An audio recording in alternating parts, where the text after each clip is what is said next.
যেই মুহূর্তে আজকে আমরা জুমার জন্য মসজিদে এসে হাজির হয়েছি, জুমার জন্য মসজিদে বসেছি, বাংলাদেশে ঠিক এই মুহূর্তে কয়েক হাজার মসজিদে আজকে জুমার নামাজ পড়ার মতো কোনো পরিবেশ নেই। মসজিদগুলো তলিয়ে গেছে, মানুষগুলোর জীবন বিপর্যস্ত। ঠিক সেই মুহূর্তে আল্লাহ রাব্বুল আমিন আমাদেরকে এত শান্তিপূর্ণ পরিবেশে এখানে যে বসালেন, কথা বলার মতো পরিবেশ রাখলেন, আল্লাহর কাছে এই জন্য বিনয় অবনত মস্তকে আল্লাহর কৃতজ্ঞতায় আরেকবার পড়ছি আলহামদুলিল্লাহ। প্রিয় ভাইয়েরা, আজকের এই জুমা পর্ব সংক্ষিপ্ত সময়ে আমরা সংক্ষিপ্ত দুটি বিষয়ের উপরে কিছু কথা শোনার চেষ্টা করব। একটি হচ্ছে আল্লাহ রাব্বুল আলামিন আমাদেরকে তার সৃষ্টির প্রতি দয়ার জন্য কি নির্দেশনা দিয়েছেন। দ্বিতীয়ত, কেউ যদি আল্লাহর সৃষ্টির প্রতি দয়া করে, আল্লাহ রাব্বুল আলামিন তার জন্য কি পুরস্কার রেখেছেন। দয়ার জন্য নির্দেশনা কি আর দয়া করার পুরস্কার কি, এই দুটি বিষয়ের উপরে আমরা খুবই সংক্ষিপ্ত সময়ে কিছু কথা বলার জন্য চেষ্টা করব। আল্লাহ যেন যে কথাগুলি বললে শুনলে আমাদের হৃদয়কে কোরআন সুন্নাহর নূরে উদ্ভাসিত করে আল্লাহর দিকে পরিচালিত হওয়ার মতো মন মানসিকতা দান করেন, সেগুলি শোনার এবং আমল করার তৌফিক দান করেন। প্রিয় ভাইয়েরা, আমি আপনাদের কাছে সূরা আম্বিয়ার কয়েকটা আয়াতে কারিমা তেলাওয়াত করেছি। সূরা আম্বিয়ার আয়াতে কারিমা তেলাওয়াতের আগে আপনাদের কাছে বলি যে কিয়ামতের যে বিভীষিকাময় পরিবেশ, কিয়ামত যে ভয়াবহ হবে, কিয়ামতের দিবসটা যে কত কঠিন হবে, আল্লাহ রাব্বুল আমিন কোরআনুল কারীমের মধ্যে নিজেই তার বর্ণনা দিয়েছেন। নবী আলাইহিমুস সালাম তিনি বলে গিয়েছেন আমাদের জন্য যে কিয়ামত কত ভয়াবহ দিবস। কিন্তু দুর্ভাগ্য, বেশি বেশি এই ভয়াবহ শুনে এই ভয়াবহ জিনিসটাও আমাদের কাছে এখন হালকা হয়ে গেছে। ওই যে এক কথা বেশিবার শুনলে যেরকম হয়, আমরা অন্তর দিয়ে এই জন্য অনুভব করতে পারি না। কিন্তু ইমানদার মাত্রই বিশ্বাস করে কিয়ামতের দিবসটা কঠিন দিবস হবে, ঠিক কি না? হযরত আয়েশা সিদ্দিকা রাদিয়াল্লাহু তাআলা আনহা থেকে হাদিস এসেছে, রাসূলুল্লাহ সাল্লাল্লাহু আলাইহি ওয়াসাল্লাম যখন বলছেন কিয়ামতের দিনে সব মানুষ পোশাকহীন উঠবে, আয়েশা রাদিয়াল্লাহু তাআলা আনহা বলছেন, ইয়া রাসূলুল্লাহ, কি লজ্জার কথা! আমার সাহাবায়ে কেরাম, আমার পরিচিত মানুষ যাদের সামনে আমি আমার মুখ দেখাই নাই, আর তাদের সামনে আমরা খোলা কাপড়ে। নবীজি বলেছেন, আয়েশা, তুমি ওই সময় কে কার দিকে তাকাবে আর কে কাকে চিনবে এই চিন্তায় আছো? ওই দিন কেউ কাউকে চিনতেও পারবে না, পোশাক আছে কি না আছে তো পরের ভাবনা। কি ভয়াবহ ময়দান! দুনিয়ার 50,000 বছর ইকুয়াল টু একদিন। এইরকম কঠিন দিবসের কথা আমরা সকলেই জানি বা শুনেছি, ঠিক কি না? কিন্তু একটা ভিন্ন পরিবেশও আছে।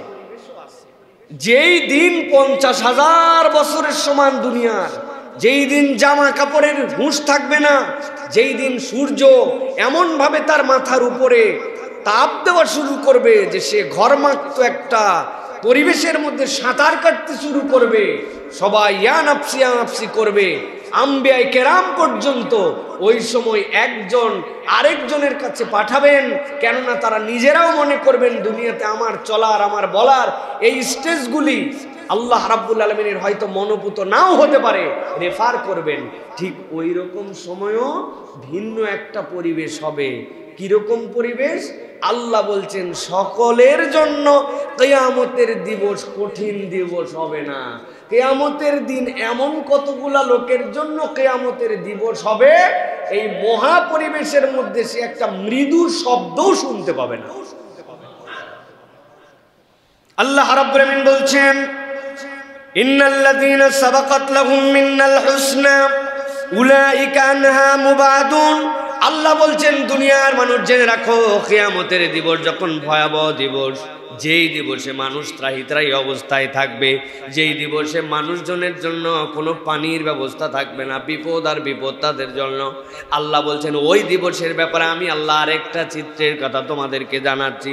ইন্নাল্লাযীনা সাবাকাত লাহুম মিনাল হুসনা, আল্লাহর পক্ষ থেকে যাদের ব্যাপারে কল্যাণ লিখে ফেলা হয়েছে, দুনিয়ায় এমন কাজ করেছে, দুনিয়ায় এমনভাবে চলেছে, রব্বুল আলামিন তাদের জন্য কল্যাণের কল্যাণের রাস্তাটিকে লিপিবদ্ধ করে ফেলেছেন, নির্ধারণ করে ফেলেছেন।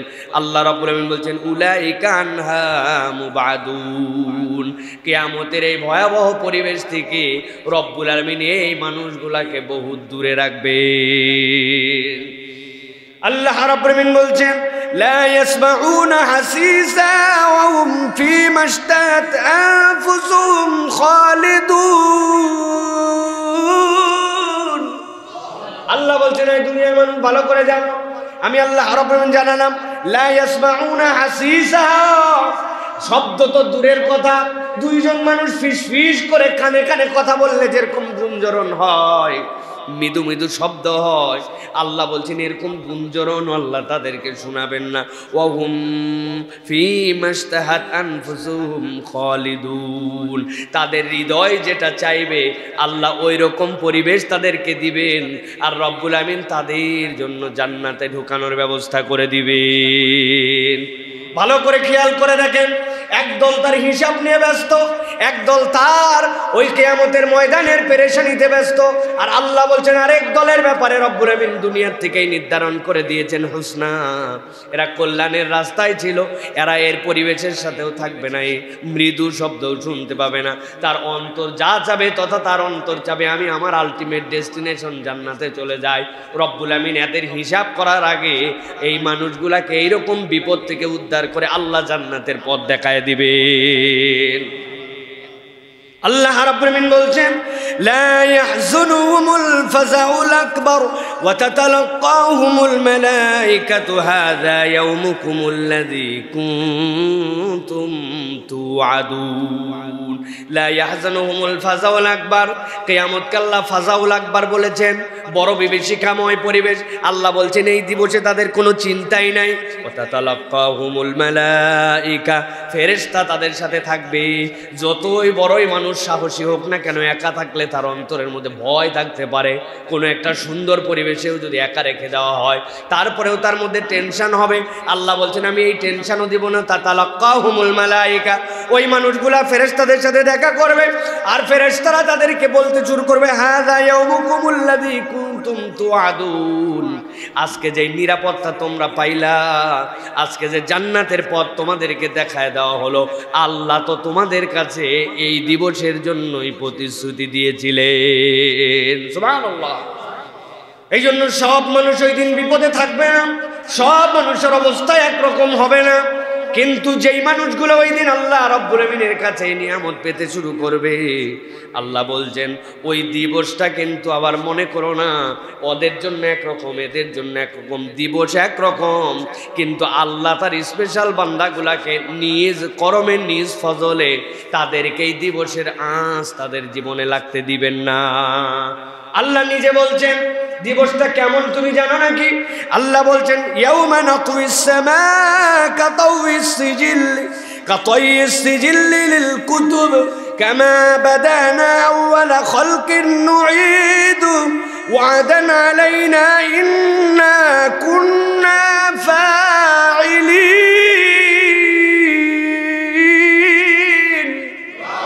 আল্লাহ বলছেন এই দুনিয়ার মানুষ মনে করো না এই দিবস সস্তা কোনো দিবস।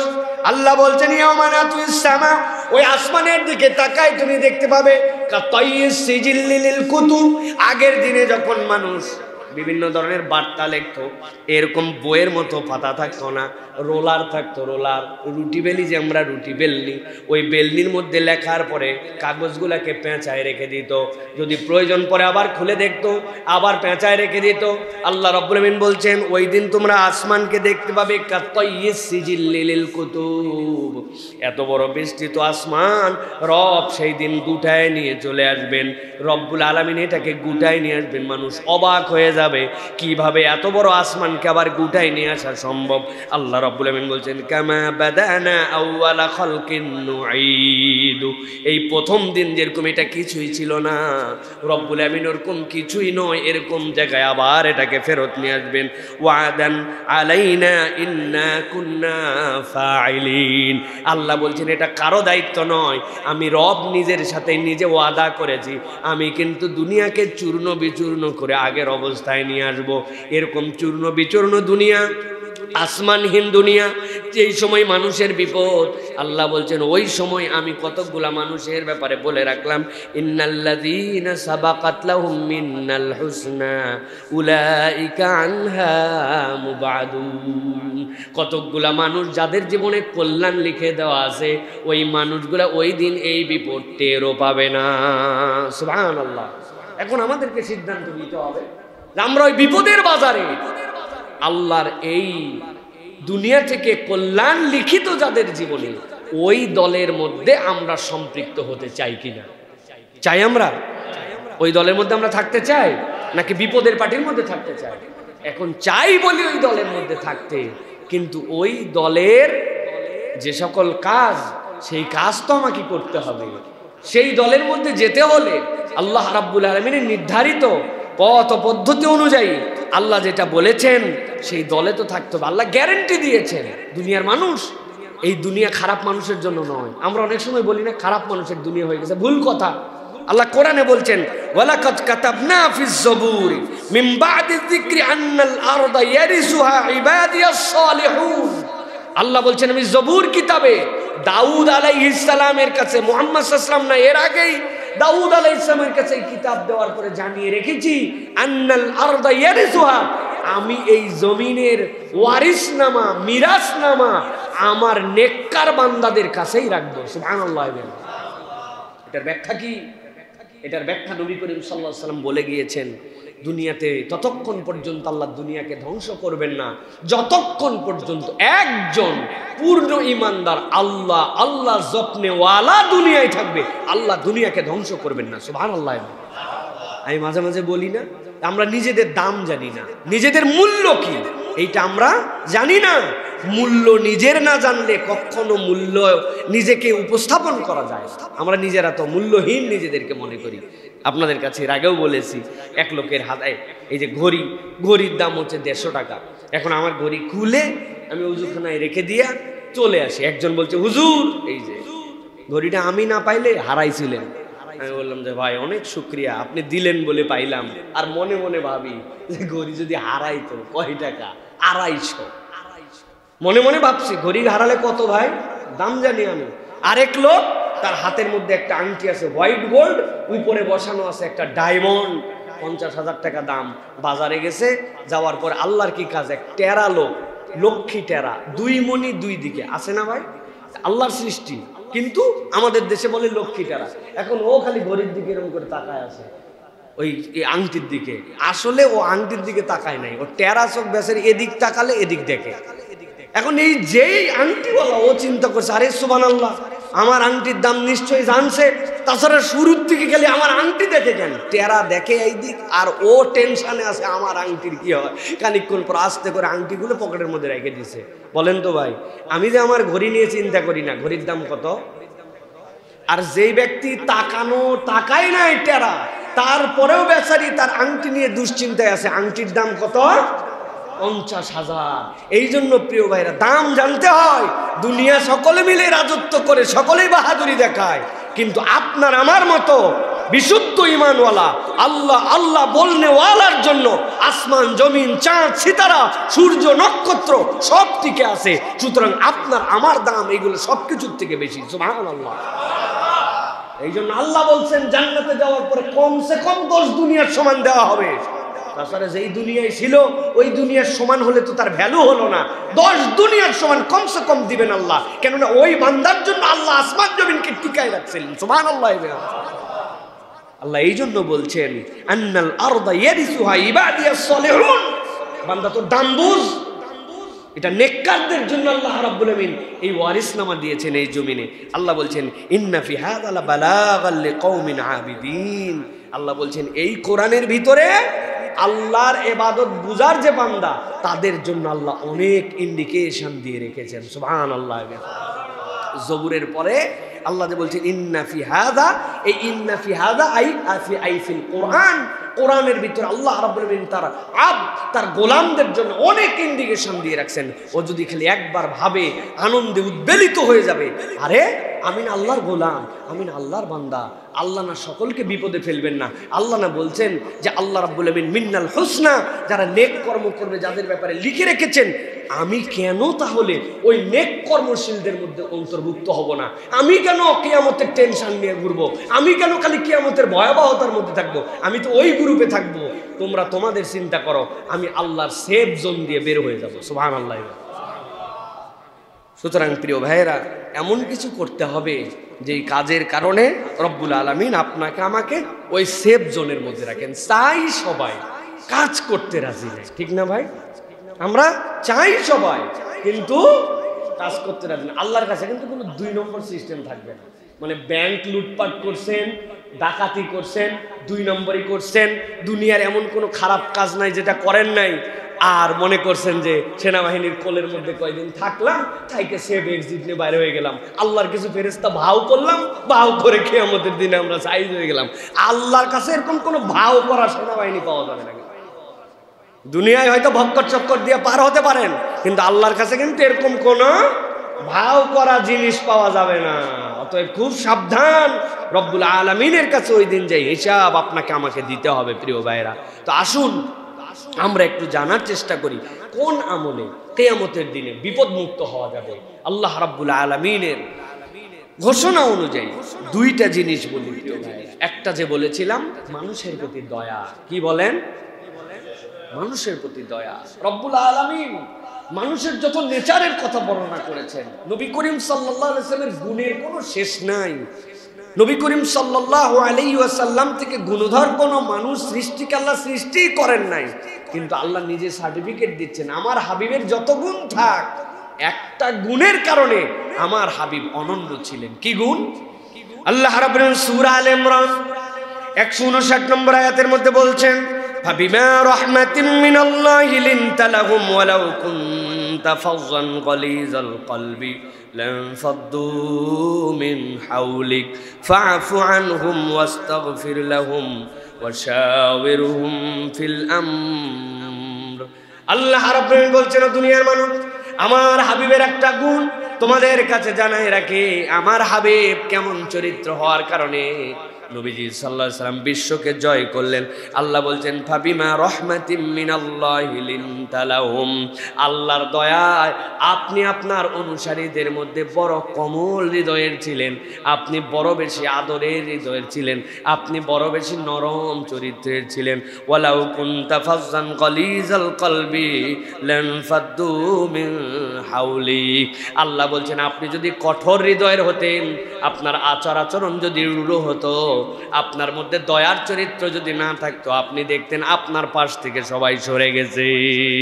অতএব আল্লাহ পর্যন্ত বলছেন, আমার নবীর নরম চরিত্রওয়ালা মানুষের প্রতি ভালোবাসা দয়াদ্রতা থাকার কারণে আল্লাহ রাব্বুল আলামিন তাকে বিশ্ব সেরা বানাইছেন। সুবহানাল্লাহ। ভালো করে বুঝেন ভাই, আয়াত অনেক শুনছেন এইটা, কিন্তু হৃদয় দিয়ে কথাগুলো অনুভব করেন। আল্লাহ রাব্বুল আলামিন বলছেন, হে রাসূল, আপনি যদি কঠোর হতেন, আপনার আচরণ যদি অন্যরকম হতো, আপনার কাছে মানুষ থাকতো না। আল্লাহর দয়ায় আল্লাহ আপনাকে কোমল চরিত্রের বানাইছেন, এই জন্য মানুষ আপনার কাছে আঠার মতো লেগে থাকছে। সুবহানাল্লাহ। পারস্য থেকে লোক পাঠাইছে জাসুস করার জন্য, যে নবী করিম সাল্লাল্লাহু আলাইহি ওয়াসাল্লামের কাছে পাঠাইছে যে মুহাম্মাদের পাশে যে মানুষ, এরা কেন এত তার সাথে লেগে থাকে, তোমরা গোয়েন্দারা খবর নিয়ে আসো। তারা যায় খবর দিছে, কেন নিয়ে থাকে তা বলতে পারবো না, তবে তার সাথে যেভাবে তার সাহাবীরা লেগে থাকেন এটা পৃথিবীর কারো দ্বারা সম্ভব না। বলছে উদাহরণ দাও।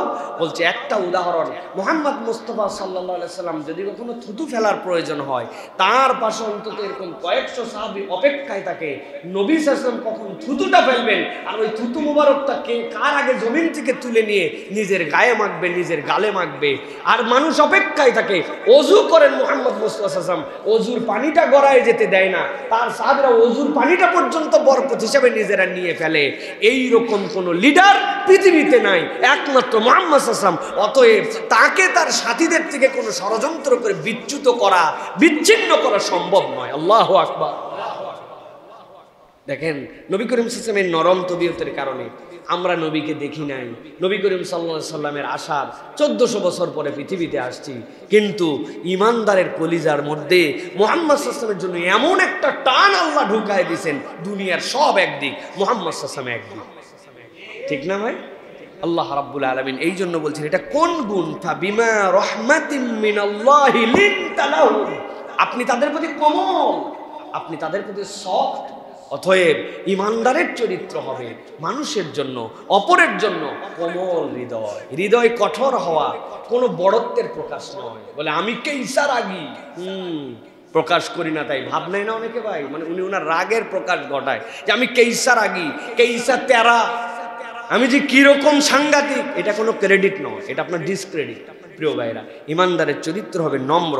আল্লাহ রাব্বুল আলামিন বলছেন এরপরে হে নবী আপনার পাশে যেহেতু তারা আছে, এখন আপনি কি করবেন? আল্লাহ রাব্বুল আলামিন বলছেন ফাফু আনহুম ওয়াস্তাগফির লাহুম, তাদেরকে আপনি ক্ষমা করে দেন। আপনি তাদের জন্য আল্লাহ রাব্বুল আলামিনের কাছে মাগফিরাত চান, আপনি তাদের পক্ষ থেকে ইস্তেগফার করেন। ওয়া শাওয়িরহুম ফিল আমর, আর যদি কোনো পরামর্শ কোনো কাজ করতে চান তাহলে তাদের সাথে পরামর্শ করে কাজ করেন। সুবহানাল্লাহ বিহামদিহি। তাহলে কোমল হৃদয়ের অধিকারী মানুষের দায়িত্ব কি হবে? মানুষকে ক্ষমা করে দেওয়া, মানুষের জন্য আল্লাহর কাছে ইস্তেগফার কামনা করা, পরামর্শ করে তাদের সাথে কাজ করা। আল্লাহ রাব্বুল আলামিন বলছেন ফাইজা আযামতা ফাতাওয়াক্কাল আলাল্লাহ, যদি ঠেকে যান যে বুঝতেছি না, পরামর্শ করেও কাজ হচ্ছে না, কেমনে কি করবে বুঝতে, ফাইজা আযামতা ফাতাওয়াক্কাল আলাল্লাহ, আপনি যদি আটকায় যান চিন্তা করেন না, আল্লাহর উপর ভরসা করেন। কিন্তু চরিত্র ছিল নরম, ক্ষমা করতেন, ক্ষমা চাইতেন, পরামর্শ করতেন, আল্লাহ নিজ দায়িত্বে আপনি ঠেকে গেলে আপনাকে উদ্ধার করে দিবেন। সুবহানাল্লাহ। অতএব প্রিয় ভাইয়েরা, এই গুণগুলো আমাদের ভিতরে দরকার। প্রিয় ভাইয়েরা, এটা আল্লাহ রাব্বুল আলামিন পছন্দ করেন। আল্লাহ বলছেন ইন্নাল্লাহা ইউহিব্বুল মুতাওয়াক্কিলিন, যেই ব্যক্তি আল্লাহকে উকিল মানে আল্লাহ বড় বেশি পছন্দ করেন। সুবহানাল্লাহ। আপনি চিন্তা করেন, আপনার একটা কেস হয়েছে, আপনি একজন উকিলকে মানছেন। উকিল মানা মানে কি?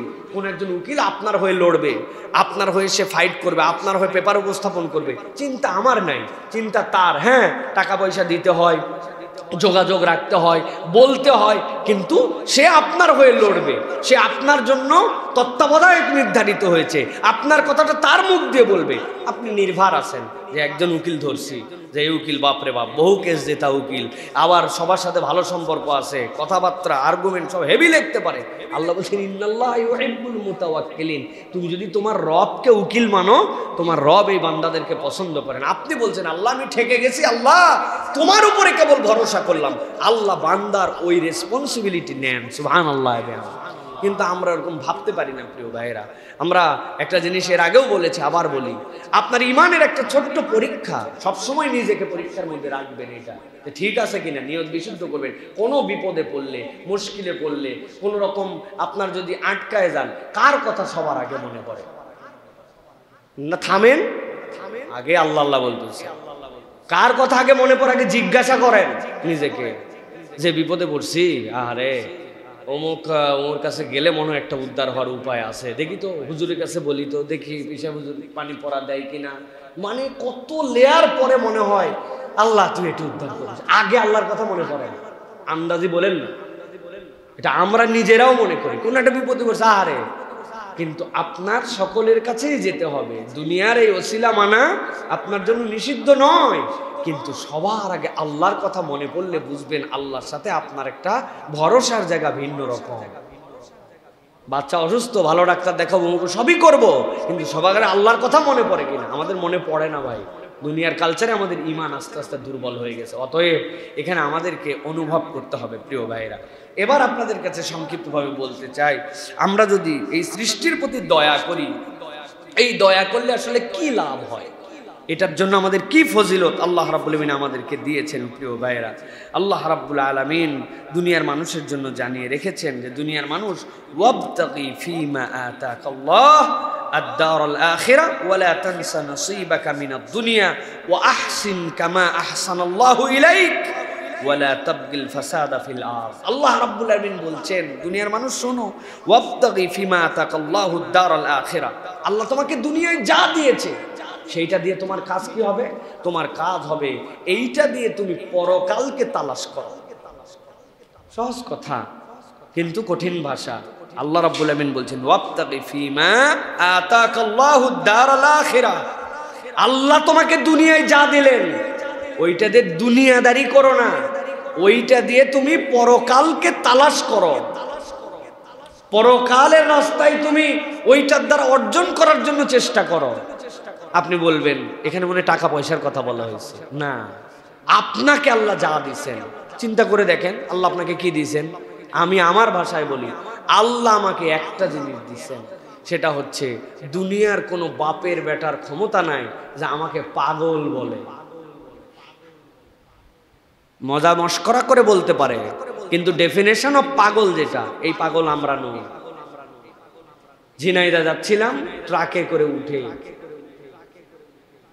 বিপদে পড়ে 10 জনের মধ্যে থেকে একজন লাফ দিয়ে নিচে নেমে যেতে চাচ্ছিল। সবাই মিলে ওরা ঠেসে ধরছে, এই তো পড়লে তো মরলে তো সকলে আমাদের নামে বিচার হবে, যে এরা মনে ধাক্কা দিয়ে ফালাই দিছে।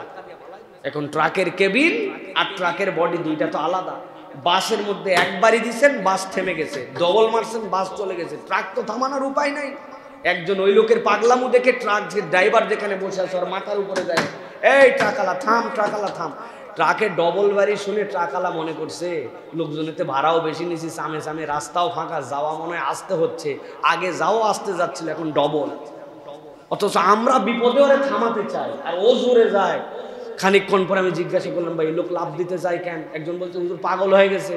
আমি মজা করে বলতেছি, লম্বা পা আপনারা পাগল বলেন? কয় হুজুর ইয়ার কি মারেন, স্ক্রু ঢিল হয়েছে।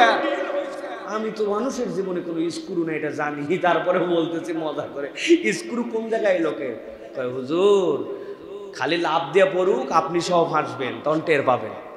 প্রিয় ভাইয়েরা, ওই লোক আপনার আমার মতোই নাকওয়ালা, আপনার আমার মতোই জামা কাপড় সুন্দর সব, কিন্তু ব্রেনের মধ্যে যে ব্লাড সার্কুলেশন হচ্ছে ওর মধ্যে একটা দুইটা শিরা শুকায় গেছে, যাওয়ার জন্য নাক কান চোখ হাত পা জামা কাপড় পরা থাকার পরে মানুষ তাকে মানুষ না বলে পাগল বলতেছে। কোনো বাপের বেটার ক্ষমতা আছে আপনাকে আমাকে পাগল বলবে? অথবা আমরা কি পাগল না? আল্লাহ রাব্বুল আমিন বলছেন, ওয়াবতাগি ফীমা আতাকাল্লাহু দারাল আখিরা, আমি তোমাকে যে সুস্থ রাখলাম, এই সুস্থতা দিয়ে তুমি পরকালকে কেন, তুমি নিরেট কেন দুনিয়ার ধান্দাদার হচ্ছ? আল্লাহ রাব্বুল আমিন তোমাকে তো ওই দিন সব দেওয়ার জন্য রেডি আছেন। আপনার টাকা আছে, পয়সা আছে, মাল আছে, বুদ্ধি আছে, বিদ্যা আছে, শারীরিক ক্ষমতা আছে, যে যেভাবে পারে কামাই করুন। আল্লাহ রাব্বুল বলছেন পরকালকে কামাই করো। ওয়ালা তানসা নাসিবাকা মিনাদ দুনিয়া, দুনিয়ার অংশ তুমি ভুলে যেও না। ওয়া আহসিন কামা আহসানাল্লাহু ইলাইক, আল্লাহ বলছেন তুমি দয়া করো যেরকম দয়া আল্লাহ তোমার উপর করছেন। সুবহানাল্লাহ। আল্লাহ কি দয়া করছেন? আমি তো বলি যারা আল্লাহর দয়া খুঁজে পান না, এই 2টা নখ এই 3টা নখ সুন্দর করে গার্ডার দিয়ে আচ্ছা করে বানবেন, বাইরে একদিন রাখবেন এই 3 নখ বাড়িতে যাইয়ে, যে আল্লাহর কোনো দয়াই খুঁজে পাই নাই, ভাতটা ডাল দিয়ে কেমনে খান দেখুন। কেউ বলছে একটু সই করেন চেকে, এই 3 নখ বান্দা থাকলে আপনি সই করেন কেমনে দেখবো নি আপনার কত বাহাদুরি হয়েছে। আপনার বাথরুমে যাওয়ার পরে বদনাটা ধরেন কেমনে, আর শাওয়ারটা দিয়ে আপনি কেমনে শোষেন, এটা একটু দেখবো এই 3 নখ বান্দা থাকলে। আল্লাহ তো কোনো দয়াই খুঁজে পাই নাই। ওয়াহসিন কামা আহসানাল্লাহু ইলাইক, আল্লাহ বলছেন আল্লাহ তোমাকে পদে পদে দয়া করছে বান্দা, তুমি আল্লাহ যেরকম দয়া করছে তোমার সামর্থ্য অনুযায়ী তুমি এই সৃষ্টির প্রতি সেরকম দয়া করো। সুবহানাল্লাহ। আল্লাহ আমাকে চোখ দিছে, আল্লাহ আমি চোখ দিয়ে দেখতে পারতেছি যে এই মানুষগুলার জন্য কি পরিণতি। আল্লাহ বলছেন ওই চোখের হক আদায় করো, তার কষ্ট লাঘবের জন্য তুমি চেষ্টা করো, এটা তোমার দায়িত্ব। আল্লাহ বলছেন ওয়ালা তাবগিল ফাসাদা ফিল আরদ, দুনিয়ায় কখনো ফিতনা ফাসাদ করো না। ফিতনা ফাসাদ তোমাদের জন্য দায়িত্ব না। ইন্নাল্লাহ লা ইউহিব্বুল মুফসিদিন, আল্লাহ যারা ফাসাদ সৃষ্টিকারী, আল্লাহ ফাসাদওয়ালাদেরকে পছন্দ করেন না। অতএব প্রিয় ভাইরা, আমাদেরকে এই দুনিয়ার সম্পদ দিয়ে, দুনিয়ার সামর্থ্য দিয়ে আমাদেরকে আল্লাহ রাব্বুল আলামিনের সৃষ্টির জন্য কল্যাণ করতে হবে। এইটা আল্লাহর দেওয়া আপনার আমার প্রতি আমানত। প্রিয় ভাইয়েরা, এরপরে আল্লাহ রাব্বুল আলামিন বলছেন যদি তুমি এই কাজ করো তুমি কি কি নিয়ামত পাবে। আমি কোরআন সুন্নাহর আলোকে 8টা নিয়ামতের বর্ণনা পেয়েছি, কিন্তু আজকে আপনাদের কাছে খালি 2টা বলবো, 2টার কথা বলবো। 8টা নিয়ামত কেউ যদি সৃষ্টির প্রতি দয়া করে, কারো দিল যদি নরম হয়, অন্তর দিয়ে যদি আমার প্রতি আমার রব যে দয়া করছেন আমি এই দয়া করবো এই মেন্টালিটি নাই, আল্লাহ তার দুনিয়াতে 8টা নিয়ামত দান করবেন। সুবহানাল্লাহ। 1 নম্বর আল্লাহ রাব্বুল আলামিন বলছেন দুনিয়ার মানুষ জেনে রাখো আমি রব্বুল আলামিন যেই মানুষেরা সৃষ্টির প্রতি দয়াশীল হবে আমি রব তাদের জন্য 1 নম্বর নিয়ামত দিব, আমি স্বয়ং আল্লাহ রব্বুল আলামিন ওই বান্দাকে ভালোবেসে ফেলবো। আল্লাহ রাব্বুল আমিন বলছেন ওয়াসারিউ ইলা মাগফিরাতিম মির রাব্বিকুম ওয়া জান্নাতিন আরদুহাস সামাওয়াতু ওয়াল আরদ উইদ্দাত লিল মুত্তাকিন আল্লাযীনা ইউনফিকুনা ফিস সাররাই ওয়াদ দাররাই ওয়াল কাযিমিনাল গায়যা ওয়াল আফিনা আনিন নাস ওয়াল্লাহু ইউহিব্বুল মুহসিনিন। সূরা আলে ইমরানের 133 নম্বর আয়াত থেকে আল্লাহ বলছেন ওয়াসারিউ ইলা মাগফিরাতিম মির রাব্বিকুম, ও বান্দা দৌড় লাগাও, সুরআ মানে তুমি দ্রুত করো, ওয়াসারিউ ইলা মাগফিরাতিম মির রাব্বিকুম, আস্তে আস্তে আর যেও না, তুমি এখন দৌড় লাগাও, তাড়াহুড়া করো। কোন দিকে যেতে তাড়াহুড়া করবে? আল্লাহ বলছেন তুমি তোমার রবের ক্ষমার দিকে যাওয়ার জন্য তাড়াহুড়া করো। ওয়া জান্নাতিন আরদুহাস সামাওয়াতু ওয়াল আরদ, আর যেই জান্নাতের দিকে দৌড় দাও আসমান জমিন পর্যন্ত যার বিস্তৃতি, আল্লাহ বলছেন উইদ্দাত লিল মুত্তাকিন, আমি রব্বুল আমিন এইটা তো মুত্তাকিদের জন্য নির্ধারণ করে রেখেছি। আল্লাহ বলছেন যেই জান্নাতের দিকে তুমি দৌড় দিবে, যেই আল্লাহর মাগফিরাতের দিকে দৌড় দিবে, আল্লাহ রাব্বুল আমিন যেই বান্দাগুলোকে ক্ষমা করবেন, আল্লাহ বলছেন তারা মুত্তাকি। তবে জেনে রাখো তাদের কতগুলা গুনাহগুণ আছে, দুনিয়ায় তাদের আচরণ দেখলে চিনা যাবে এই মানুষগুলা জান্নাতের দিকে দৌড়াচ্ছে কিনা। আল্লাহ বলছেন আল্লাযীনা ইউনফিকুনা ফিস সাররাই ওয়াদ দাররা, এই মানুষ তো তারা যারা প্রকাশ্য গোপনে নিজেদের সচ্ছলতা অসচ্ছলতা টানাটানি এবং অঢেল দুই অবস্থাতেই আল্লাহর জন্য এরা খরচ করে। সুবহানাল্লাহ। পকেটে পয়সা নাই, সামর্থ্য কম, কামাই কম, তখনও খরচ করে, যখন তার অডেল আছে তখনও খরচ করে, অজুহাত দেয় না আমার নাই জন্য আমি দেই না, যতটুকু আছে তার মধ্যে থেকে খরচ করে। আল্লাহ বলছেন ওয়াল কাযিবিনাল গায়জ, আর যখন রাগ হয় নিজে রাগ দমন করে ফেলে, জানে রাগ প্রতিহিংসা পরায়ণ হয়, আমি এটাকে বাস্তব করতে পারি চাইলে, এখন রাগের ঠেলায় অনেক কিছু করে ফেলতে পারে, কিন্তু না করে না। ওয়াল কাযিবিনাল গায়জ, নিজের রাগকে দমায়, ওয়াল আফিনা আনিন নাস, আর মানুষকে ক্ষমা করে দেয়। আল্লাহ বলছেন যার মধ্যেই চার গুণ আছে, আল্লাহ রাব্বুল আলামিন বলছেন আল্লাহু ইউহিব্বুল মুহসিনিন, এরাই হচ্ছে আল্লাহর মুহসিন বান্দা, আল্লাহ এদেরকে ভালোবাসেন। সুবহানাল্লাহ। ইউহিব্বুল মুহসিনিন, আল্লাহ ভালোবাসেন। শুনলে কেমন কেমন লাগে না? বহুবার শোনা কথা, আল্লাহ ভালোবাসেন। আপনি বুঝছেন আল্লাহ ভালোবাসা মানে কি? গল্প বলেছিলাম, দিল্লির রাস্তায় এক লোক হেঁটে যাচ্ছে, মুরব্বী মানুষ, জীর্ণ শীর্ণ, পাশ দিয়ে একটা ইয়াং কাপল একটা পার্টিতে যাচ্ছে, সুন্দর জামা মেয়ের, সুন্দর জামা ছেলের। হালকা একটু বৃষ্টি হয়েছে দিল্লির রাস্তাতে, ওই বৃষ্টিতে ওই মুরব্বী পাশ দিয়ে যাওয়ার সময় খরমটা এরকম করে চটাস চটাস করে উঠে অল্প একটু কাদা লেগে গেছে ওই মহিলার গায়ে। এখন মহিলার সাথে যে পুরুষ, তার বিরাট আঁতে লেগে গেছে। আমরা যাচ্ছি পার্টিতে, সুন্দর জামা, মুরব্বী ব্যাককল হাঁটছে এরকম করে, আর আমার স্ত্রীর গায়ের মধ্যে লাগছে কাদা।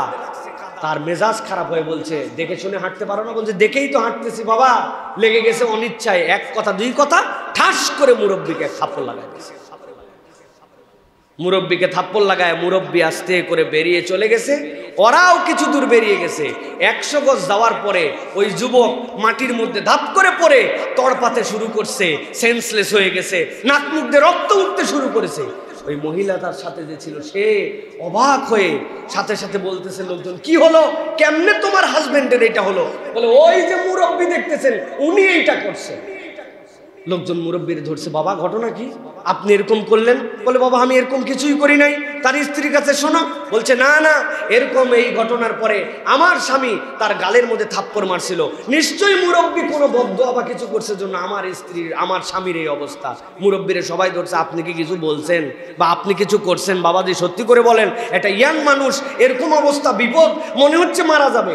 অনেক সাফাসাফির পরে মুরব্বী বলছে, বাপ ওই স্ত্রীকে সে ভালোবাসে, সে তার মোহাব্বতের, সে এই কারণে তার গায়ে এক ফোঁটা কাদা লাগার কারণে সে সহ্য করতে পারে নাই। যদিও আমার কোনো দোষ ছিল না, রাস্তার কাদা খরমের ছিটা আমার পিছনেও লাগছে, তার কাছে লাগছে, তার ভালোবাসার মানুষের কাছে এই কাদাটুকু লাগার কারণে সহ্য করতে না পারে আমাকে থাপ্পড় মারছে। দুনিয়ায় আমার তেমন ভালোবাসার কেউ নাই, তবে আমিও একজনকে ভালোবাসি, তিনি আমার আল্লাহ। এখন আল্লাহ যদি দেখে তার ভালোবাসার মানুষের সাথে কোনো অবিচার হয়েছে, তিনি যদি কোনো ফায়সালা নেয়, আমি কি করতে পারি? আল্লাহু ইউহিব্বুল মুহসিনিন। ভালো করে জেনে রাখেন, ওই জায়গার সাথে কানেকশন যদি ঠিক হয়ে যায়, উনি যদি আপনাকে ভালোবাসেন, তাহলে দুনিয়ার কোনো ভালোবাসার আর পরোয়া করার আমার সময় নাই। কিন্তু আমরা দুনিয়ার তার অমুকের সম্পর্ক উন্নয়ন ভালোবাসার জন্য যতটুকু করি, আল্লাহর ভালোবাসা উন্নয়নের জন্য আমার কোনো প্ল্যান নাই। আল্লাহর সাথে ভালোবাসা উন্নয়নের প্রজেক্ট কি? আল্লাহ বলছেন 1 নম্বর, আল্লাযীনা ইউনফিকুনা ফিস সাররাই ওয়াদ দাররা। কোনো হাত দেখায় না, সে দান খয়রাত করে, তার কম থাকলেও করে, বেশি থাকলেও করে, ও পরকাল কামাইয়ের জন্য করে। কারণ জানে যতটুকু দিয়ে যাচ্ছে এতটুকুই জান্নাতে যাবে, বাকি আর কিচ্ছু তার জন্য যাবে না কবরে। খেলো যতটুকু, দিল যতটুকু, এইটুকুই সাথে যাবে, বাকিগুলো সব রয়ে যাবে। আর আল কাযিবিন আল গাইজ, ফাও রাগ দেখায় না, সব জায়গায় খালি রাগ দেখানো, দাম্ভিকতা, পাওয়ার, হ্যাডাম। রাগ দেখানোর পরিণতি কি হয় আপনারা টের পান নাই ভাই? হ্যাঁ, পৃথিবীর ইতিহাসে সন্তানের দোষে বাপকে এত বড় অপমানিত হতে হয়, আল্লাহ চোখে আঙ্গুল দিয়ে বাঙালির মানুষকে দেখায় দিয়েছে। সন্তানের অপরাধে বাপকে অপমানিত হতে হয়, মরা বাপের মুখে প্রস্রাব করার ব্যবস্থা করে দিয়ে গেছে। এত কুলাঙ্গার সন্তান, এত কুলাঙ্গার সন্তান। তোমার এত মূর্তি বানাতে বলছিল কে? মূর্তি না থাকলে তো মুতার জায়গা আসতো না। প্রত্যেক মাথার উপরে তোমার ছবি উঠাতে বলছে কে? শরীয়ত তো এটা এলাও করে না। ছবি না থাকলে তো নামানো লাগতো না। তুমি অন্যায় করে তোমার বাপকে অপমানিত করছো, ঠিক কি না? বেটা, তোর ছবি খালি রাখতি, তোর মুখে মুক্ত মানুষ। বাংলার স্বাধীনতার একজন লিডারকে তুমি অপমানিত করছো, এত বড় কুলাঙ্গা। এই জন্য রাগ দেখাতে হয় না, রাগের বশীভূত হয়ে কাজ করতে হয় না। বলে আফিন আনিন নাস, আর মানুষকে ক্ষমা করতে হয়। আল্লাহ বলছেন এই 4 প্রজেক্ট করা, আল্লাহ রাব্বুল আলামিন তোমাকে ভালোবেসে ফেলবেন। সুবহানাল্লাহ। আল্লাহ রাব্বুল আলামিন আমাদেরকে শিক্ষা গ্রহণ করার তৌফিক দান করেন। প্রিয় ভাই, আল্লাহ সূরা নাহলের মধ্যে বলেছেন আরেকটা কথা, যে তুমি যদি সৃষ্টির প্রতি দয়া করো, রব তোমাকে কি দিবেন? আল্লাহ বলছেন ওয়াসবির ওয়ামা সাবরাকা ইল্লা বিল্লাহ ওয়ালা তাহজান আলাইহিম ওয়ালা তাকু ফি যাইফিম মিম্মা ইয়ামকুরুন। আল্লাহ রাব্বুল আলামিন বলছেন ওয়াসবির ওয়ামা সাবরুকা ইল্লা বিল্লাহ, ধৈর্য ধরেন। আল্লাহ ছাড়া ধৈর্য ধরার কি আছে? আল্লাহ ছাড়া আপনি ধৈর্য কার কাছে ধরবেন? আল্লাহ রাব্বুল আলামিন বলছেন ওয়ালা তাহজান আলাইহিম, আর আপনি দুশ্চিন্তাগ্রস্ত হয়েন না।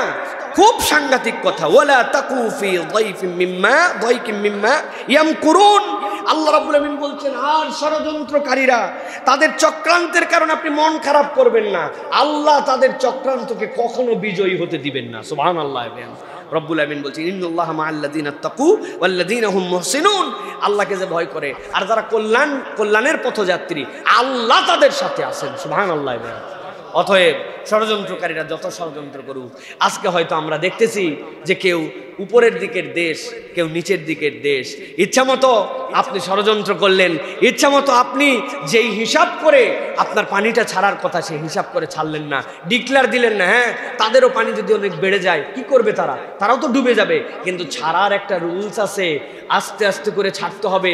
এইটা প্রথম থেকেই ধারণা নিতে হবে কি পরিমাণ পানি রিজার্ভ হতে পারে। ও তো বাঁচানোর চিন্তা করার পরে আপনি একবারে পুরো মেরে ফেলে দিবেন, এটা কোনো লজিকের মধ্যে পড়বে না, পৃথিবীর আইনেও না, মানবিক আইনেও না। আপনি যেই পানি এত জড়ো করছেন, ওইটা না করে যদি প্রথম থেকেই আস্তে আস্তে করে ছাড়তেন, তাহলে পানি প্রবাহের রাস্তাতে তো বেরিয়ে যেত। একবারে ছাড়ার কারণে এলোমেলো হয়ে গেল। আপনি এগুলো চক্রান্ত করেন, অথবা ষড়যন্ত্র করেন, অথবা আপনি বিপদে ফেলার জন্য করেন। আল্লাহ বলছেন সব খবর আল্লাহর কাছে আছে। তবে হে নবী, আপনি কেবল নয়, আপনার উম্মতকে আমি আল্লাহ গ্যারান্টি দিলাম, তাদের চক্রান্ত নিয়ে দুশ্চিন্তাগ্রস্ত হবেন না। সাময়িক কষ্ট পাবেন, কিন্তু আল্লাহ আপনাদের সাথে আছেন। সুবহানাল্লাহ। আজকের দেশের প্রতিটা মানুষের হৃদয়ে ব্যথা, প্রতিটা মানুষ মেন্টালি ওই জায়গাতে আছে, ফিজিক্যালি এখানে আছে, ঠিক না ভাই? আমাদের সামর্থ্য যদি থাকতো, ওই ভাইগুলোকে আমরা আমাদের বাড়িতে নিয়ে এসে রেখে দিতাম, ঠিক কি না? আমরা অর্ধেক খাবার খেয়ে আমরা তাদেরকে খাবার দিতাম। হয়তো আমরা পাচ্ছি না, কিন্তু আমাদের হৃদয়গুলো তাদের সাথে আছে। আল্লাহ এই হৃদয়ের বিশাল দাম রেখেছেন। আপনার অন্তরের কারণে আপনি কিয়ামতের দিনে সওয়াব পাবেন ইনশাআল্লাহ। এটা আল্লাহ রাব্বুল আলামিন আমাদেরকে এই হৃদয় দান করেছেন। একজন ভাই বলেছেন ওরা ছাড়লো পানি ডুবায় মারার জন্য, আর আমরা জিহাদের ওযু করে নিছি ওইটা দিয়া, আমরা জিহাদের ওযু করে নিছি ওইটা দিয়ে। আল্লাহ যেন আমাদের ভাইদেরকে রক্ষা করেন। প্রিয় ভাইয়েরা, আপনি জানেন একজন আবেদার কথা নবীজি বলছিলেন, তাহাজ্জুদ গুজার, তাহাজ্জুদ একদিনও বাদ দেয় না, কিন্তু জাহান্নামে যাওয়া লাগছিল কি জন্য? তার একটা বিড়াল ছিল, ওই বিড়ালটা বেঁধে রাখছিল, ছেড়ে দিলে নবী করিম সাল্লাল্লাহু আলাইহি ওয়াসাল্লাম বলছেন তাকুলু মিন খাশাশিল আরদ, তাহলে সে বাহির থেকে যে খেয়ে নিত, কিন্তু তাকে ছাড়েও না, খাওয়ারও দেয় না। তাহাজ্জুদ গুজার, ফরজ তো বাদ দেয় না, ফরজ বাদ দিয়ে কেউ তাহাজ্জুদ পড়ে না। আল্লাহর নবী বলতেছেন জাহান্নামে আল্লাহ পাঠাইছে একটা বিড়ালকে কেবল কষ্ট দেওয়ার জন্য। আর আপনি মানুষকে যদি কষ্ট দেন, আপনি মানুষের সাথে অন্যায় আচরণ করেন, কি পরিণতি আপনাকে নিতে হবে একবার ভেবে দেখেন না। যে জুলুম, যে নির্যাতন গেছে, আহা, আপনি কল্পনা করতে পারবেন না যে আমরা কি পরিমাণ কষ্ট দিয়ে ফেলছি মানুষকে। চিটাং মেডিকেলে গেছি, একটা বাচ্চা 11 বছর বয়স, হাতটাতে এরকম করে ঝুলায় বাঁধানো আছে, তার কাছে গেছিলাম শেখ আহমদুল্লাহ সহ। শেখ জিজ্ঞাসা করছেন বাবা তুমি কি আন্দোলনে গেছিলে? বলে জি। কেন? বলে আমার ভাইকে আগের দিন ছরলা গুলি মেরে পিঠের মধ্যে, কত গুলি জানি না, আমি পরের দিন গেছি। তোমার এটা কেমনে হলো? বলে আমার দিকে ওই সাউন্ড গ্রেনেড, তারপরে হচ্ছে ওই যে আগুন সহ গ্রেনেড, এক ধরনের পুলিশ যখন এইগুলা মারতেছিল, ধোঁয়া, এই যে টিয়ার শেল, আমি হাত এরকম করছি, আমার হাতের এখানে লাগছে। লাগার পরে এই হাতের ভিতরে যা আছে সব গুঁড়া হয়ে গেছে, কিচ্ছু নাই, চামড়া পর্যন্ত নাই। ডাক্তাররা বলছে 4 লেয়ারে ছোট্ট বাচ্চাটার অপারেশন করতে হবে। প্রথমে হাড্ডি জোড়া লাগবে, গোস্ত আলাদা থেকে লাগাতে হবে, চামড়া আলাদা থেকে লাগাতে হবে। একটা 11 বছর 10 বছরের বাচ্চা, তার যে মনের মধ্যে দ্রোহের আগুন, তাকে যে কষ্ট দেওয়া হয়েছে আপনি কল্পনা করতে পারবেন না। বারবার বলছে আমরা গুলি করি নাই, আমি নিজে চোখে দেখছি, সেইগুলার ভিডিও করে রেখে দিছি। পায়ের মধ্যে এমন গুলি করছে, এমন রেঞ্জ থেকে গুলি করছে যে পায়ের এই হাড্ডিটা এত মজবুত হাড্ডি, কিন্তু হাড্ডি পর্যন্ত ভেদ করে ভাঙতে পারে না, এপার থেকে ওপার বের হয়ে 5টা গুলি লেগে চলে গেছে। গুলি করেন নাই, 5টা গুলি এখানে কেমন করে লাগলো? একজন লোক এত শুকনা, পেটটা তার এখান থেকে এই পর্যন্ত চিরা, শুয়ে আছে, আমাদেরকে দেখে হাউমাউ করে কেঁদে দিছে। ভাই তুমি কি করতে? বলে হুজুর আমি কাঠ মিস্ত্রি। তো তুমি কেন এখানে গেছো?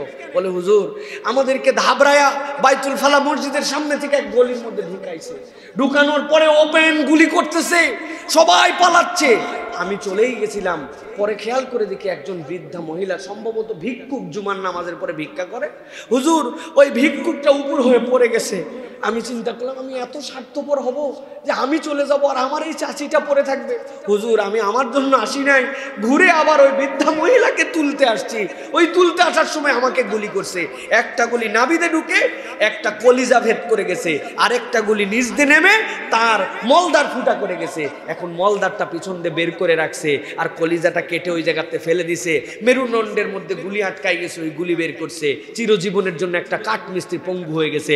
আপনি বলছেন আমি জনগণকে গুলি করি নাই, কি কারণে গুলি করলেন? কি কারণে জুলুম করলেন? আল্লাহ রাব্বুল আলামিন জানাচ্ছেন হাবিবকে দিয়ে, একটা বিড়ালকে তুমি অন্যায়ভাবে খেতে না দেওয়ার কারণে এই পরিণতি যদি তোমার হয়, তাহলে এইগুলা কাজ যারা করছে তাদের পরিণতি কি? একটা কথা বানায় বলতেছি না, সবগুলোর এভিডেন্স আমার ফোনের মধ্যে আছে, সবগুলা বুকে সাহস করে ফোনে আছে বলতে পারতেছি।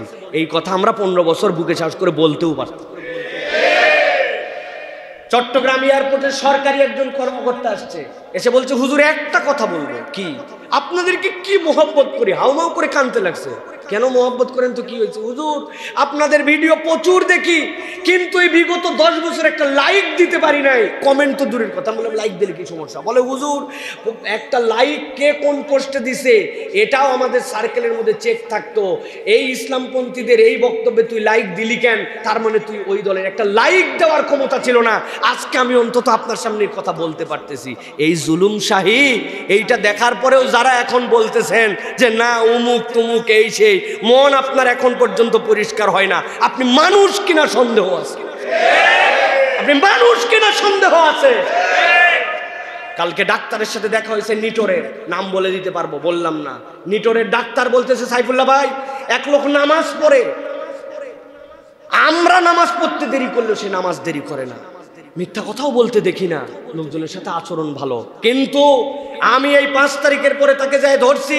আপনি এত গুণাধর হওয়ার পরেও নিটোরে এত পরিমাণ রুগী আসছে, আমাদেরকে ট্রিটমেন্ট করতে আপনি দেন নাই।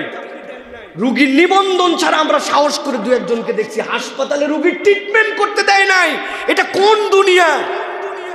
আপনি এটা করলেন কেন? ও বলতেছে নামাজ কালাম এক জিনিস, রাজনীতি এক জিনিস, এটা তুমি বুঝবে না। আমিও বলছি ঠিক বলছেন। আবু লাহাবের কথাও মনে পড়ছে তখন, আবু জেহেলের কথাও মনে পড়ছে তখন, আবু তালেবের কথাও মনে পড়ছে তখন, যে বাবা তোমার দিন সব সত্য, সব জানি, মোহাম্মদ তোমার কালেমা হক আমি জানি, এই কোরআন তোমার বানানো না তাও জানি, কিন্তু আমার ইজ্জত সম্মান যদি না থাকে, আমি তো রাজনৈতিক আলাদা একটা ফোরামের লোক, এই জন্য তোমারটা মানতে পারি না। এখন পর্যন্ত যারা এইগুলো স্বীকার করতে পারতেছে না, ওরাও ঠিক আবু লাহাব আবু তালেবের আপন দোসর। ওদের রক্তের মধ্যে এই সমস্যা ঢুকে গেছে। অতীতের অমুক উদাহরণ দিয়ে আমাদের এই উদাহরণ মিলায়। কোন কালের খারাপকে আমরা সমর্থন করি না, ভালো করে মনে রাখবেন। এই বিবেক বিক্রি করি নাই, আজকেই কথা বলতেছি এরকম নয়। বিগত 12 বছর এই মঞ্চের থেকে এইভাবে আল্লাহর কথা বলাইছে, ঠিক কিনা? আপনারা সাক্ষী আছেন, কত বিপদ গেছে, কত কিছু গেছে। এই জন্য বলবো প্রিয় ভাইরা, দয়াদ্র হন, ক্রুয়েল হয়েন না, নরম তবিয়তের হন, ক্ষমা করেন, ভালোবাসা দেন। ক্রুয়েলিটি দেখালে তাহাজ্জুদ কাজ দেয় না। আল্লাহ আমাদেরকে বোঝার তৌফিক দান করুক। প্রিয় ভাইয়েরা, এরপরে যে বিষয়গুলি আপনাদের কাছে বলবো এখন প্রিয় ভাইয়েরা, সেটা হচ্ছে আল্লাহর কাছে সর্বোত্তম মানুষকে। আমরা আল্লাহর কাছে সর্বোত্তম মানুষ হতে চাই। আল্লাহ রাব্বুল আলামিন নবী করিম সাল্লাল্লাহু আলাইহি সাল্লামকে বলেছেন, হে রাসূল আপনি জানিয়ে দেন, আহাব্বুন নাস ইলাল্লাহি আনফাউহুম লিন-নাস, মানুষের জন্য যে মানুষের কল্যাণ করে আল্লাহর কাছে সবচেয়ে উত্তম মানুষ সে। নবীজি এরপরে বলছেন, ওয়াহাব্বুল আমালি ইলাল্লাহ, আর জানো আল্লাহর কাছে সবচেয়ে পছন্দনীয় আমল কোনটা? নবী করিম সাল্লাল্লাহু আলাইহি সাল্লাম বলছেন, সুরুরুন তুদখিলুহু আলা মুসলিমিন, কোন মানুষের হৃদয়ের মধ্যে আনন্দ ঢুকায় দেওয়া, এটা আল্লাহর কাছে সবচেয়ে উত্তম আমল। একটা মানুষের হৃদয়ে আপনি আনন্দ ঢুকায় দিয়েছেন, বিপদে ছিল উদ্ধার করে দিয়েছেন, অর্থনৈতিক কষ্টে ছিল স্বাবলম্বী করে দিয়েছেন, সামর্থ্যে ছিল হেল্প করে দিয়েছেন, ওই লোকটা খুশি হয়ে গেছে। কেউ যদি কারো অন্তরে আনন্দ ঢুকাতে পারে, নবী বলছেন এটাই উত্তম আমল। সুবহানাল্লাহ। রাসূলুল্লাহ সাল্লাল্লাহু আলাইহি ওয়াসাল্লাম এরপরে বলছেন, অথবা আউ তাকশিফু আনহু কুরবাতান, তার কোনো কষ্ট তুমি দূর করে দিছো, আল্লাহর কাছে এটা উত্তম আমল। আউ তাকদি আনহু দীনান, অথবা সে ঋণগ্রস্ত ছিল, ঋণ মওকুফ করে দিছো। আউ তাতরুদু আনহু জুআন, অথবা সে ক্ষুধার্ত ছিল, তুমি তার ক্ষুধা নিবারণ করায় দিছো। আল্লাহ নবী বলছেন আল্লাহর কাছে এই 4টা আমল সবচেয়ে উন্নত আমল। সুবহানাল্লাহ। আজকে আপনারা জানেন এই যে বন্যা পরিস্থিতি, এই বন্যা পরিস্থিতিতে আমাদের জন্য করণীয় কি? বন্যা পরিস্থিতিতে আমরা কি করতে পারি? প্রিয় ভাইয়েরা, 1 নম্বর বিষয় যেটা বলবো, বন্যা পরিস্থিতিতে সহায়তা প্রদান করেন। সে সাধ্যের মধ্যে নিজেরা সহায়তা করি, আমরা খাদ্য দিয়ে হোক, পোশাক দিয়ে হোক, ঔষধ দিয়ে হোক, আমরা একজন আরেকজনের জন্য তাআওয়ানু আলাল বিররি ওয়াত তাকওয়া, এই শপথে আমরা একজন আরেকজনের জন্য সহায়তা করি। আমার যতটুকু আছে ততটুকু দিয়ে করি। প্রিয় ভাইরা, দোয়া করি তাদের জন্য। দোয়া হচ্ছে সিলাহুল মুমিন, মুমিনের হাতিয়ার, তাদের জন্য আমরা দোয়া করি। এরপরে সেবা, সাধ্যের মধ্যে আমাদের প্রত্যক্ষভাবে উদ্ধার, চিকিৎসা, এইগুলোর জন্য আমাদেরকে অংশগ্রহণ করার চেষ্টা করা। কেননা খালি মুখে মুখে বললাম এইটুকু নয়, আপনার সামর্থ্য আছে, আপনি ফিজিক্যালি ইনভলভ বলেন, আল্লাহ রাব্বুল আলামিন এটা দেখতে চান। সান্ত্বনা ও সমর্থন, এটা সবচেয়ে বড় জরুরি। তাদেরকে মানসিক সান্ত্বনা দেওয়া, তাদের সাথে কথা বলা, তাদেরকে আশ্বাস দেওয়া এবং সাহায্যের জন্য অপরকে উৎসাহিত করা। আপনার নাই, কিন্তু একজনকে সাহায্য করার জন্য আমারটুকু দিয়ে কি হবে, আমি কি করব, এটা আমি জানি না। আজকে আপনাদের কাছে একটা দৃষ্টান্ত দেখানোর জন্য একটা জিনিস নিয়ে আসছি। আমি এখন পর্যন্ত পুরাটা খুলে দেখি নাই। একজন ফকির ভিক্ষুক যে জুম্মার দিন মসজিদের সামনে দাঁড়ায়, বেচারি কাঁদতেছে যে হুজুর, আমি দেখে অবাক হয়ে গেছি যে আমাদের টিভিতে দেখাচ্ছে মানুষ নাকি বানে ভেসে চলে যাচ্ছে, সন্তানকে কাঁধে নিছে পিতা, ওই সন্তানগুলোকে বাঁচাতে সে মারা গেছে। এক মহিলা বলছে, আমার পেটে 9 মাসের সন্তান আছে, ছোট ভাই আমাকে একটু উঁচু জায়গায় উঠায় দাও। উঁচু জায়গায় উঠানোর পরেও সেই জায়গায় পানি উঠে গেছে, সেই মহিলা মারা গেছে। এরকম ভাইয়ের কষ্টে আমার তো হুজুর দেওয়ার কিছু নাই, আমি সকাল থেকে এইটুকু বিভিন্ন বাড়ির থেকে পাইছি, এইটুকু আপনাদের জন্য দিলাম। একটা ভাই সে এইটুকু একজন মিসকিন, সে হচ্ছে আপনাদের জন্য এটা পাঠাইছে যে এটা আপনি গেলে এটা দিবেন। সে এর মধ্যে এই যে কয়েকটা আলু দিছে, 2টা পেঁয়াজ দিছে, কয়েকটা আলু দিছে, তার যতটুকু লাগছে। এই দেখেন অর্ধেকটা রসুন দিছে, অর্ধেক রসুন দিছে, 2-3টা পেঁয়াজ, 2-3টা আলু দিছে। দেওয়ার পরে বলছে এইটুকু আমার তো দেওয়ার কিছু নাই, এইটুকু একটু পৌঁছাই দিই। সে 20 টাকা পাঠাইছে। সে তার সামর্থ্যে এইটুকু আছে, সে একটা পেঁয়াজ দিতে পারছে, একটা আলু, পুরা রসুন তার কাছে নাই, রসুনের অর্ধেকটুকু সে দিছে যে তার ভাইয়ের জন্য। এর নাম ভালোবাসা। আল্লাহ রাব্বুল আলামিন বড় কিছু দেখবেন না, কিন্তু রব্বুল আলামিন দেখতে চান যে আপনি আপনার ভাইয়ের বিপদে আগায় আসছেন কিনা। একজন মিসকিনের কাছে আমার থেকে শেখার আছে। আমি তো বলছি আমি বহু ফকিরের কাছে শিখছি। এক ফকির আমার কাছে হাত পাতার পর 10 টাকা দিছি, সে ওই 10 টাকা নেওয়ার পরে আরেক ফকিরকে 5 টাকা দিছে। আমি বলছি আপনার অনেক টাকা, তাছাড়া আমি দিলাম আর আপনি ওরে দিলেন। সেই ফকির আমাকে বলছে বাপ তোমার কাছে যে আমি চাইতে পারছি জন্য তুমি দিছি, আর যারে দিলাম ওর পুরা গায়ের মধ্যে টিউমার, ও উঠে যেয়ে চাইতে পারে না, তো আমি তো হচ্ছে ভালো আছি, এই জন্য ওর একটু দান করলাম। ফকিরের কাছ থেকেও আমি শিখছি। সুতরাং প্রিয় ভাইয়েরা, আমরা আমাদের সামর্থ্য অনুযায়ী আমরা একটু দান করার জন্য, সহযোগিতা করার জন্য চেষ্টা করি। আমি আপনাদের কাছে 4টা লেয়ারের কথা বলেছি। সহায়তা প্রদান করেন, দোয়া করেন, স্বেচ্ছাসেবা দেন, সান্ত্বনা ও সমর্থন দেন, সাহায্য দেওয়ার জন্য অন্যকে উৎসাহিত করেন। এগুলো আমাদের জন্য অত্যন্ত গুরুত্বপূর্ণ প্রিয় ভাইয়েরা। বিশেষ করে আমাদের ভাইদের জন্য এই মুহূর্তে রান্না করা খাবার দরকার। কারো যদি সামর্থ্য থাকে রান্না করা খাবার পৌঁছানো, এই মুহূর্তে তাদেরকে উদ্ধার করা দরকার। এরপরে তাদের জন্য বিশুদ্ধ খাদ্য এবং পানীয় দরকার। সাথে আমার ডাক্তার ভাইদেরকে অগ্রিম বলে রাখবো, যারা আমার কথা শুনতেছেন, প্রিয় ভাইয়েরা আপনারা অতি দ্রুত ছোট ছোট গ্রুপে প্রস্তুতি নেন যে আপনাদের এর পরবর্তীতে যে পরিমাণ এখানে চিকিৎসা সংক্রান্ত ডায়রিয়া অন্যান্য যে বিপদ হবে, এইগুলো উদ্ধারের জন্য আপনাদেরকে ঝাঁপায় পড়তে হবে প্রিয় ভাইয়েরা। আর ব্যক্তিগত পর্যায়ে এই সময় আপনারা বেশি যুক্ত হওয়ার চেষ্টা করেন না, কেননা ওইখানে যে পানির তোর, ওখানে যে আমরা কি করতে পারবো না। বরং বড় বড় ট্রাস্টেড যে সকল প্রতিষ্ঠান আছে আমাদের, ওইগুলা প্রতিষ্ঠানে আপনারা দেন, তারা আমাদের এই আমানত পূরণ করবে। সন্দেহ করেন না কি করবে কি না করবে। তবে বলবো ইসলামপন্থী এবং যারা পরীক্ষিত তাদের কাছে আপনারা সহায়তা করেন। মানবতার ধ্বজাধারী যারা ছাত্র আন্দোলনের সময় অপরকে হত্যার পক্ষ অবলম্বনকারী, এদের সাথে আমাদের কোনো সম্পর্ক নাই।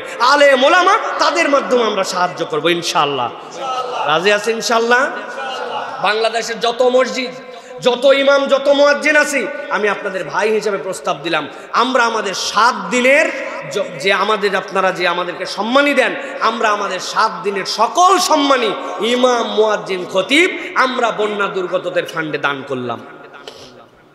পুরা বাংলাদেশের আমাদের যত ইমাম মুয়াজ্জিন আমরা আছি, আমরা তো চাই আপনাদের কাছ থেকে, কিন্তু আমরা এবার প্রথম দিলাম আমাদের 1 সপ্তাহের পুরা সম্মানী যেটা আমরা পাই, আমরা পুরা সম্মানী এই বন্যাতদের ফান্ডে দান করব ইনশাআল্লাহ। আল্লাহ আমাদেরকে এই সকল কাজের মধ্যে শরীক হওয়ার তৌফিক দান করেন প্রিয় ভাইয়েরা।